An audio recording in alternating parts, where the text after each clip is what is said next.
IVM.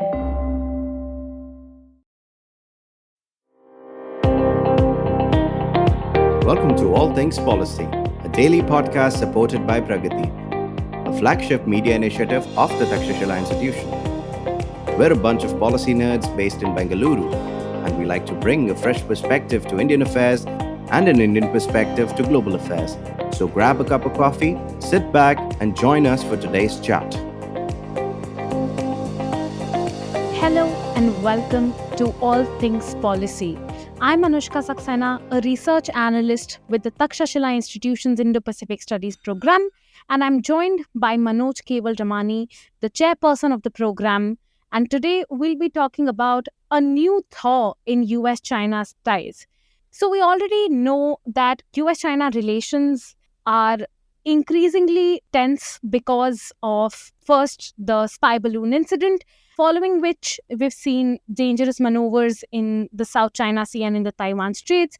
We see that China expresses its contention about the US crossing a red line in the Taiwan Strait continually. And in response, we see technology denial endeavors by the United States, all of which have contributed to intensifying strategic rivalry between the two countries. However, we are seeing some signs of a thaw now in the relations. First, with the foreign ministers on the two sides meeting, and more recently with the Shangri-La dialogue, where there was a trilateral meeting between intelligence officials from India, the US, and China.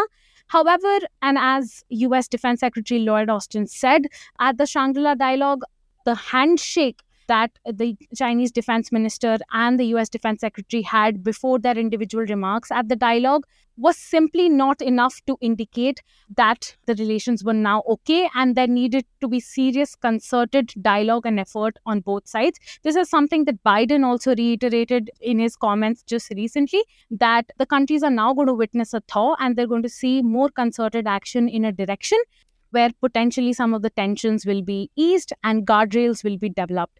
In this light, I think my first question to you, Manoj, would be, and this is from the op-ed you've recently written for Hindustan Times about the new direction of US-China relations and, what a thaw would look like. What do you think our takeaway should be from some of these meetings that have taken place between foreign ministry officials and from Biden's comments and from the fact that we're now going to see Antony Blinken visit China in a few weeks? And do some of these conversations kind of prepare us for what Lloyd Austin said, that, there is going to be effort towards concerted dialogue and, that a handshake is simply not enough? What would your thoughts be on that? So, firstly, thank you so much for this conversation. I think that it's quite clear that a handshake is obviously not enough. The relationship between the US and China is extremely complex, it is extremely broad, and it impacts global strategic stability. So, there has to be greater dialogue for sure. The one takeaway over the last 6 months, if one can see. So I would go back to the Bali meeting between Xi Jinping and Joe Biden in November 2022 at the sidelines of the G20 summit at that point of time. That was quite a substantive meeting. They both sort of agreed to the need for dialogue. One of the outcomes of the meeting was to initiate dialogue at different levels and get members of your administration to start talking about all sorts of different things, which was a big start, right? Which was a start to saying that, okay, we will begin dialogue at all levels. Kickstarting this dialogue was likely to happen in February with Blinken going in meeting, Qin Gang, who had then taken over as foreign minister, Blinken traveling to Beijing. That visit got torpedoed or probably pricked as a spy balloon fell off the air, and that didn't happen. Beijing was obviously angry at how that played out, which is fascinating because it was the Americans who said that their territorial space had been violated, yet it was Beijing that was very angry because they felt that something was made out of what was nothing, which the Americans believed was not true. But if you notice February, at that point of time, while there was tremendous debate within, other branches of the US government, particularly in the Congress, and of course in the American media, there wasn't necessarily that much of angry pushback from the Biden administration. It wanted to keep dialogue continued, but it was just not tenable for Blinken to travel. But since then, when we talk about the idea of a thaw, there comes with it the idea that perhaps there was a serious freeze that was in place. And to a certain degree, there was a freeze, right? So your top level, highest levels of diplomacy was not taking place. Military diplomacy had basically, fallen quiet. But there was diplomacy taking place, right? So just a couple of weeks after the balloon incident on 18th of February, you had a dialogue between Wang Yi and Blinken. So there was a conversation that they had, I think, at the sidelines of the Munich Security Conference. Subsequently, in March, you had a US Deputy Secretary of State, Rick Waters, traveling to China. Third week of March, you had a phone call between US NSA Jake Sullivan and Wang Yi again in late March. You had some travel by junior members of the Commerce Department. So there was some conversation that was going on at the sort of background level, right? In May, we see this conversation picking up, right? And between the two governments, you see a conversation between Wang Yi and Jake Sullivan in Vienna. Just a couple of days, a day or so prior to that, there was a meeting between Chinese Foreign Minister Qin Gang and the US Ambassador to China, Nicholas Burns. To me, that meeting is essentially what signaled the fact that we are moving towards some sort of dialogue for sure. Because Qin Gang sort of, not only did he, put a sort of period on the balloon incident by saying that, we must learn to not blow up some of these things out of proportion.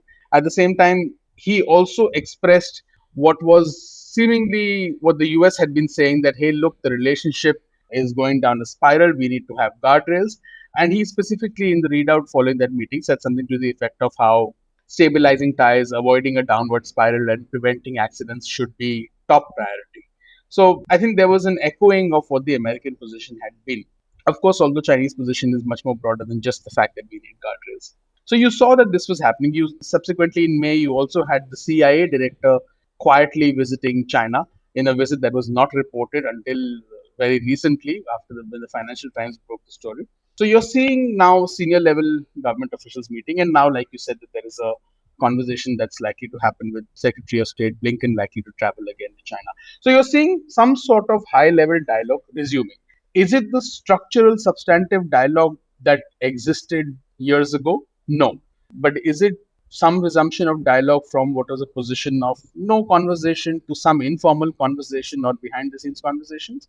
Yes. Is it likely to result in something that creates guardrails and something that creates some degree of sustainability and predictability in the relationship? We'll have to wait and see. And that's basically because there is a fundamental contradiction in this relationship which makes it so competitive today. And perhaps we can talk about that going forward. Right, absolutely. Thanks for that, Manoj. And I think this resumption of high level dialogue is definitely a significant indicator to what we're referring to as a thaw from a relative freeze in the relations. But just to, follow up on this, I see that Biden makes his comments about, talks and dialogue resuming with China at the sidelines of the G7 summit that was recently conducted in Japan. And at the G7, we see that the focus is entirely on preventing China from using military and economic coercion in the region. We see that the US is emphasizing that G7 countries, especially the host that is Japan, make sure that they remain resilient. Biden promises that US is going to be there for Japan's aid. And then we also see American allies like the UK announcing that now they're going to redeploy their aircraft carrier group in the region.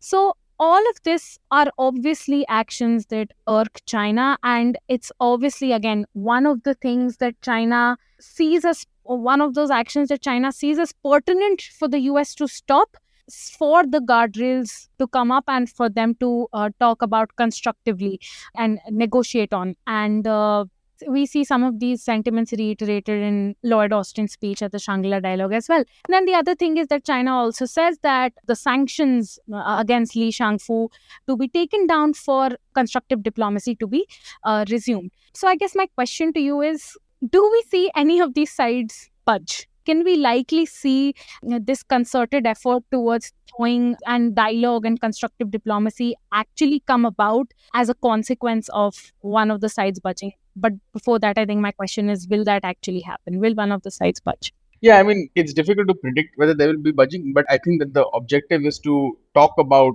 how you can do all of this while trying to make sure that it doesn't spiral into something worse, right? That you don't see escalation. Let me sort of roll back and talk about what I think is the principal challenge. Why you're seeing this particular. What are these two contradictory positions, right? They're not so much about what the UK may be sending a carrier group or France may be deploying a couple of vessels here or there, because these vessels have very limited staying power in China's near periphery, right? So one carrier strike group, whatever, passing through the Pacific Ocean, as much as it may annoy the Chinese, it's not really a security threat, right? So there is that, right? There's more signaling value to it than actual security threat value to it. But yeah, going back to the principal sort of challenge that exists is this, right? The United States wants this dialogue from the position of responsibly managing competition. So the underlying assumption in the United States' position is that, look, our relationship is going to be competitive, whatever you do. That competition is going to be extremely stiff in every domain, including in the security domain. In the security domain, such as in terms of maritime security, there is going to be high tensions because the US believes Chinese actions have been aggressive and have reshaped facts on the grounds, which they have, and that it threatens American allies and partners, including entities like countries like Philippines, Japan, potential, Taiwan. So it is likely to boost their strength and expand its presence in the region. So therefore, there's likely to be some more competition, and the United States believe that this is inevitable. It's going to happen. So what we need Beijing to do is to work together with Beijing to make sure that this intensified competition does not result in some sort of accidental escalation. The examples of which were like you talked about earlier, right? Recently, there was a US vessel in the South China Sea which said that it had to slow down because the Chinese vessel moved quickly in front of it, so it had to slow down to avoid a collision. Likewise, in the airspace, there was a US surveillance jet that was in the South China Sea region, and a Chinese jet passed about some 400 meters or so close to it. So again, a very dangerous situation that could become something bigger. And the US therefore says that we need to be having military to military dialogue for that purpose, while we also need to have other dialogue in other areas, so because it has global strategic implications. So the objective of guardrails is to provide predictability and some degree of stability while competition continues. That's the limited perspective from which I think the United States is approaching. China is approaching this dialogue by arguing. You gave the example of the Minister of Defense of China, Li Shangfu, being under CATSA sanctions. Their argument is basically, look, you can't have this sort of a dialogue with us. If you want to have this sort of a dialogue with us, it's not feasible. To have any substantive dialogue, you must recognize us as a peer power. So dialogue must be between equals. And what that means is that you must respect and defer to what our interests are, particularly in our immediate periphery. Other places, of course, but particularly in our immediate periphery. Chinese officials have repeatedly said this, that what they want is to establish a new type of major power relationship with the United States. You can interpret that however you want. One could interpret it as potentially a G2 type agreement, some sort of an accommodation of Chinese interests. China's new ambassador to the United States, Xie Feng, who was recently appointed and who also joined about a week or so ago. China did not have an ambassador in the US since January, after Qin Gang was promoted to foreign minister. In his first comments, his idea was also that, hey, look, we need to get together to figure out a new framework of how do we get along in the new era. And if you go back to the Bali summit between Biden and Xi Jinping, that's one point of discussion, that we need to arrive at a new framework of how to get along. So Beijing's argument is basically that if you want to have this dialogue, you need to have it within that framework and not just simply guardrails. Because what you are saying in terms of guardrails basically means that we should facilitate you containing us. That's how Beijing is interpreting it, right? So that's the fundamental challenge, right? In that context, I think what we are seeing is that dialogue is taking place at all other levels now, except for the military to military level, particularly at the highest levels. And we didn't see Li Shangfu meet with Lloyd Austin in Singapore at the sidelines of the Shangri-La dialogue. So therefore, it tells me that, look, there's some sort of, at least from Beijing's perspective, there's a little bit of a high stakes game of chicken that it's playing, where it's clearly realizing that it wants to engage, and engagement might be beneficial to it, particularly after it has spent the last few months working with and trying to talk to America's closest partners, including Germany and France, to try and arrive at some sort of understandings on issues of Ukraine and regional security and Taiwan and all of that. And it believes that, particularly with France at least, that the visit of President Macron in early April was quite successful. So it perhaps believes that it's operating from a position of strength and the American position is somewhat weakened. Yet it does recognize that while there is unity among the West at present, how much of that unity is there vis-a-vis China is something to be seen over time. There are, recently there was a survey that was published. I can't remember which agency it was, but I can find it and I can share it in the group. But the survey basically talks about how Europeans view their country's response should be if in case there is a war between the US and China over Taiwan. This was a survey done by ECFR, the European Council of Foreign Relations, and they basically said that 62% of Europeans think their countries should remain neutral in a US-China war over Taiwan. So there is anxiety within Europe around this and what its policy should be, and Beijing believes that it's been able to somewhere chip away at that friction. So therefore, it believes that at least when it comes to US allies, it's in a better position than what it was, particularly after the Ukraine war brought so much focus on China. Likewise, when it comes to the developing world, it's been able to mobilize the developing world towards not picking sides, or at least being fearful of a Chinese reaction and Chinese coercion in case they deepen cooperation with the United States. So it's been able to disincentivize some cooperation with the United States, and it's been able to make the case that what the US is pursuing is a NATO-style camp confrontation with China seeking containment, and that will be disastrous for the developing world and for the East Asian region in particular, and therefore you must refrain and push back from it. And it's been able to make that case somewhat forcefully. So it's been able to delegitimize that cooperation, and therefore now it finds itself in a reasonable position of strength to tell the US that we will have dialogue on these terms. So to me, that's where we are at. Whether these dialogues lead to something substantive is not going to be a short-term phenomenon. One visit will not do the job. I think that what we're seeing is that right now there is some sort of conversation that's taking place to perhaps set up some degree of stability so that Xi Jinping can subsequently later in this year visit San Francisco for the summit meeting that is planned. I think it's the APEC meeting that's planned in San Francisco. So I think that that's the broad objective right now. It's limited, it's immediate, but to arrive at this new framework that they're talking about will require some of these fundamental issues to be assessed. I don't see any side budging. There's been some talk about, say, we'll take the sanctions against Li Shangfu as the piece of evidence as to what happens on that if we were to consider. I don't see the US rolling back these sanctions. The State Department was quite categorical a week or so ago where it said this is not being considered. But if the State Department were to roll back those sanctions, then perhaps you can argue that the United States has budged a bit. On the contrary, if Beijing was to agree to military dialogue in some other form or fashion or arrive at some other kind of workaround, then perhaps you could think that Beijing has budged. But at the end of the day, that budging is not necessarily going to impact fundamental nature of this competition. Thank you for listening to All Things Policy. We'll be right back after a short break.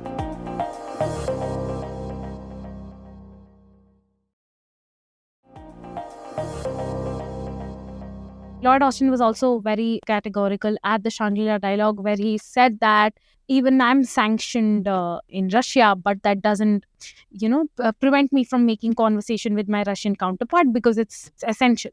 And so I think if that's the mentality going in, I don't think the US is likely to budge on those sanctions. But yes, you argued and quite extensively that China finds itself in some position of strength and control over this, and at the same time the US is, to put it simply, losing out on EU's absolute support on its policy against China.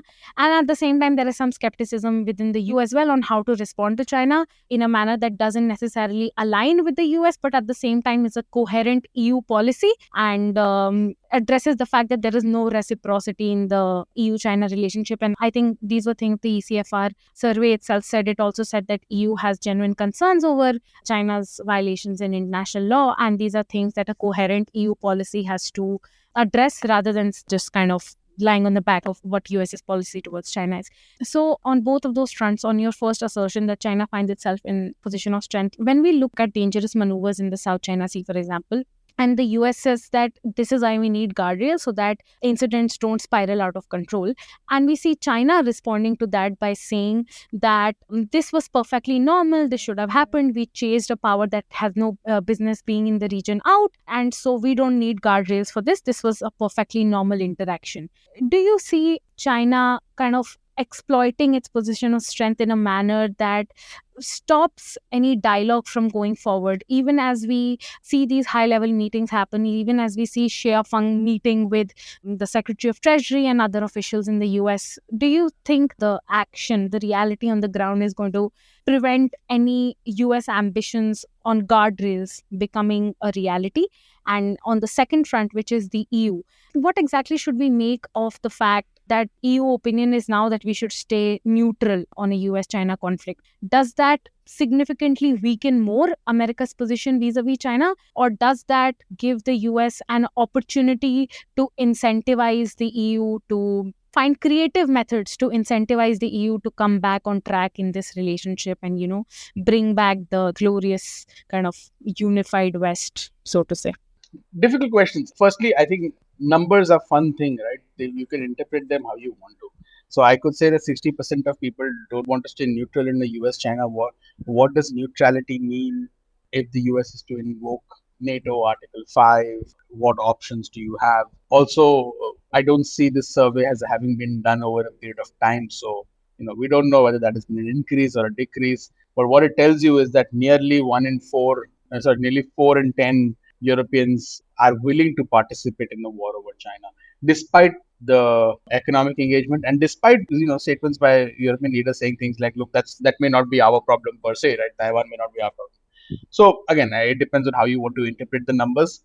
Also, again, one has to think of what are the legal obligations that governments will have. My sense is that I don't think the United politicians in the United States or the Biden administration would be terribly disappointed looking at this number. So firstly, that I don't think that would be the case. Again, Europe and the United States is not the first time that they've had frictions. We 20 years ago it was the Iraq War.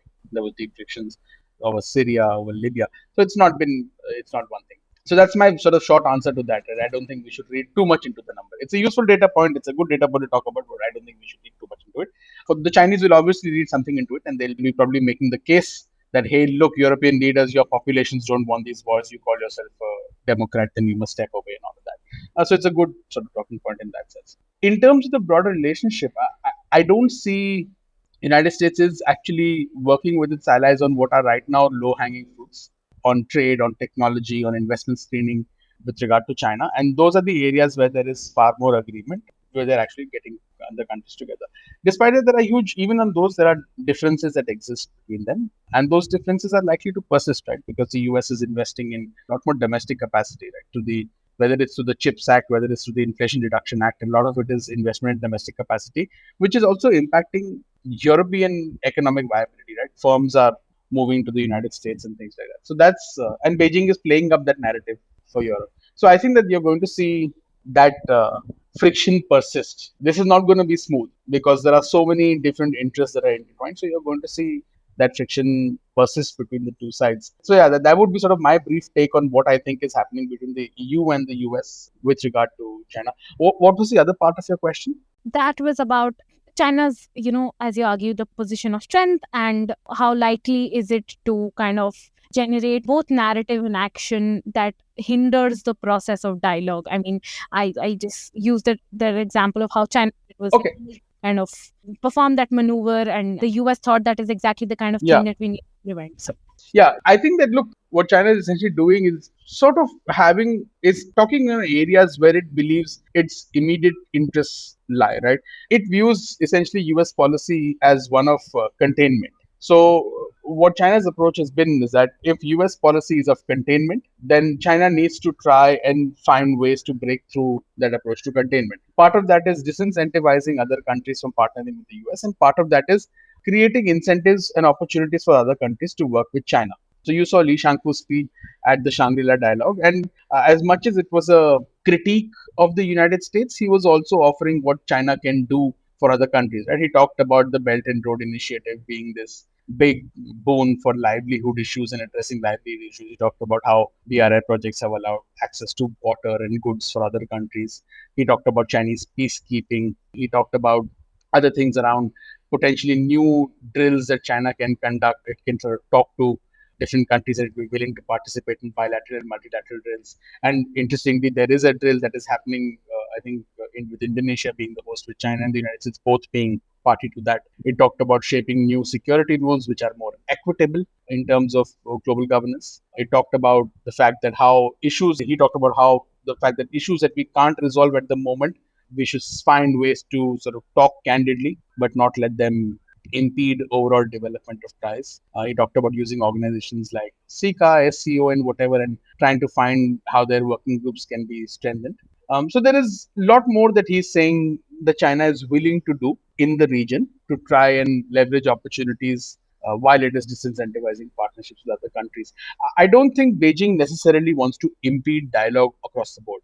I think dialogue is in their interest too, but it wants dialogue on its own terms. So it is not necessarily ready to accept terms being dictated to it. And there are places where you can see that there are sort of common grounds that you can arrive at. Say, for example, with regard to stock listing and things like that. We have seen some degrees of agreement between the two sides, business facilitation and things like that. We will see some degree of conversation. So I think Beijing wants to compartmentalize the military dimension of this dialogue to happen at a much more equal footing, which it feels is not the case that is taking place right now. So I think that is what the objective is, rather than necessarily impeding dialogue. To be able to get the United States and to further poke on its anxiety and urgency for this military dialogue, Beijing, I think some of these provocative actions, are taking place.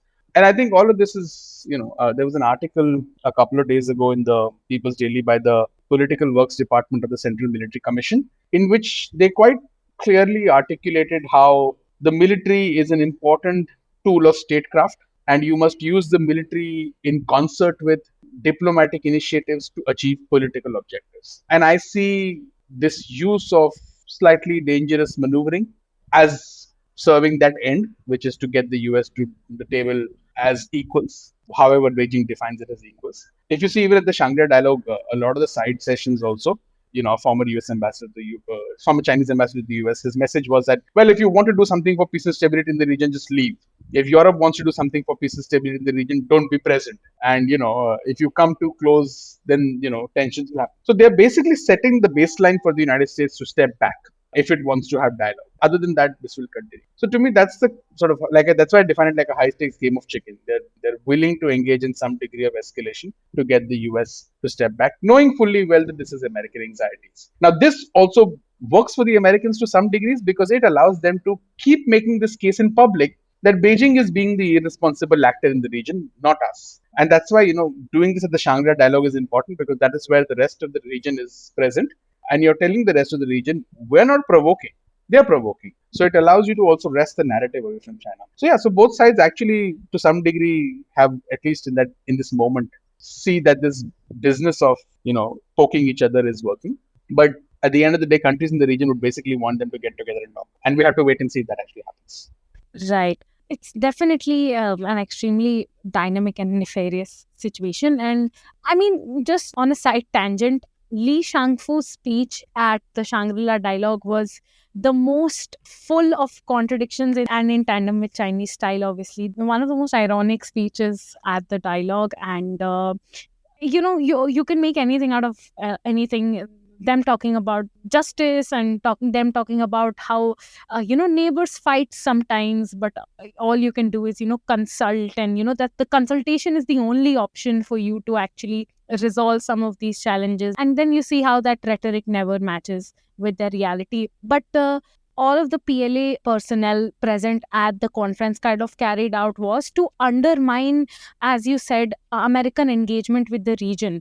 If they cannot convince the US to leave, which they're actively trying to, they'll try to undermine all of the alliances that they have in the region. For example, one of the questions Senior Colonel Shi Zhang asked Lloyd Austin was that, you talk about ASEAN centrality, but you're not able to, but you don't really focus on it. You come out with initiatives like AUKUS and Quad, and actually all they do do is they undermine national centrality. And Lloyd Austin did not answer that question really well, because he just said that he looks forward to meeting his counterparts from Australia and the UK and strengthening the structure of AUKUS. So I think there is also an active effort not just to kick the US out with using some of these dangerous military maneuvers, but also to undermine to other partners in the region the value and importance of the US. And China does that a lot by providing some of its own alternatives like the BRI and the GSI as well. So, on that note, my final question to you would be, you mentioned, and I think we can safely conclude this, that the US's priority is risk reduction. And China says that there are some key requirements for China to engage in a dialogue over risk reduction, which is giving it a peer status, a new form of major power diplomacy, and of course, for it to step back from the region. And then there is a sub requirement, which is that sanctions against Li Shangfu be removed. In the short to medium term, where the US cannot achieve all of this, do you think there are any areas where the US can propose potential cooperation between the two sides, which will come about easily and at the same time can contribute to risk reduction in a field that is securitized but not necessarily at the forefront of tensions between the two countries? Right. So your question is whether we can see risk reduction within the military domain, right? Yeah, in anything that is relatively less controversial, maybe, or something that the two sides can actually agree to. Right. So at the end of the day, yes, if you are creative enough and you can arrive at some sort of ground rules for engagement within the region, yes, you can reduce risk. I mean, let's be clear that, for example, India and China have managed their border without the risk of escalation well until, say, the better part of this last decade.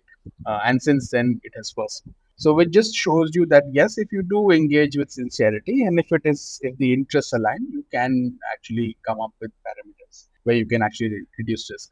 My contention is that at present, I don't think that both sides feel that the balance of power is at such a stage, plus that their interests align to arrive at something like that. I think Beijing has been making the case that look, our interests can align, and it is in your interest to benefit from our rise, and it is in our interest to maintain peace in the region. And so therefore, if you back down from this part of the world, things will be fine.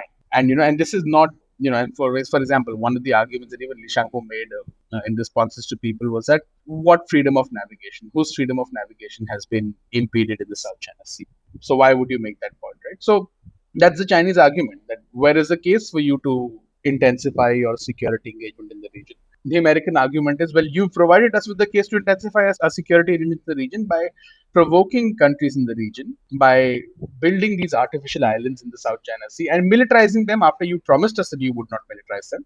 And of course, by threatening your neighbors with coercion, whether it's through your maritime militia, coast guard, or so on and so forth. So you have actually changed facts on the ground. I don't think that we are at a point where there is an equilibrium and there is a agreement on strategic interests, which leads us to some degree of risk reduction, which is cooperative. Will an accident perhaps lead to that? It could be. It's possible. But I don't think that either side believes that it is currently something. They can arrive at some mechanisms where you can sort of come to rules of engagement and things like that. And these exist, right? You don't need to negotiate the technicalities all anew. Lots of these protocols exist, right? But the fact that they're not being followed means that the power dynamic is such that neither side feels that they want to follow. I mean, again, I'd go back to the Indian-China border parallel. All the rules exist. Everything exists. All our agreements exist, and we can go back to them. But for them to become operationalized, you need to have trust. You need to have some degree of congruence of interest, and so on and so forth, which at present doesn't seem to exist. So to me, that is the reason why actually you're not likely to see any serious action in the military domain. In other areas, in economics and trade and technology, again, it depends on what we would mean by risk reduction, because it's not resulting in conflict. Both sides hurt each other in one way or the other when you impose costs, but private players get hurt. So when the US imposes semiconductor export controls and other restrictions, whether it's on personnel working in China, it impacts private players and individuals as opposed to necessarily the state, right? So does that impose costs on the economy? Yes. Can those costs be offset in other ways? Yes. But I think most states would say that, okay, those are costs that I think increasingly countries are willing to bear, right? I mean, Jake Sullivan's speeches on the US's economic policy going forward indicate that there is a far more willingness to bear these costs and to reshape globalization in directions which are determined by political interests much more than just economic interests. So I think we're seeing that taking place. So I don't think that is going to go away anytime soon. And I think that's just going to take place. And I think Beijing also understands that. That's why it talks a lot more about diversifying its investment and trade portfolio, focusing much more on the developing world, potentially working with trading in local currencies with more countries, potentially a new BRICS currency, doing all those kinds of things. So I think those steps are taking place. Now, could that be seen as risk reduction for business? Yes, because when you have more predictability, it allows smoother business operations and less, although the intensification of competition remains. So to that extent, yes, perhaps that can be seen as risk reduction. But yeah, I'm not optimistic about the balance of the US-China relationship, at least as it stands today. Actually, 6 months from now and a year from now, it's probably likely to be much more difficult because you're going to be heading into an election cycle in the US. So the outcomes of that will have an impact. If Biden comes to power again, I think we're likely to see some more stability because the administration clearly sees that it wants to work at least on some issues. But if you see a throwdown in the elections and something completely different happen, then who knows? Yeah, I think there's some optimism among Chinese scholarship also to that end. There was an opinion in China Daily recently that argued that Democrats have done really well in their second terms to kind of help US-China relations and make that happen. I would have a word of advice for these scholars, which is that I think that we're in a new, they like the phrase new era. We are in a new era. And I think that some of these old rules don't apply as much anymore. So I think that they should be much more cautious about some of this stuff because this relation, it's no longer Clinton's second term, it's no longer Obama's second term, and it's the perception in the United States has completely changed. So if they are optimistic based on some of these historical trends, I presume they'll be in for a rude shock. And I think in the op-ed that I referenced to at the start of this podcast, you also mentioned that the opinion of China within America is also becoming worse by the day. The Pew survey that you cited says that 4 out of 10 Americans think China is an enemy. So definitely times have changed. And I think step one in this direction would be, especially for China, to kind of stop dismissing some of the guardrails already in place so that makes conversation easier. That said, thank you so much, Manoj, for your insights. I have a lot of food for thought of this, and I'm sure our listeners do as well. With this, we come to the end of the episode. Thank you to our listeners for tuning in to another episode of All Things Policy. Bye-bye. Thank you.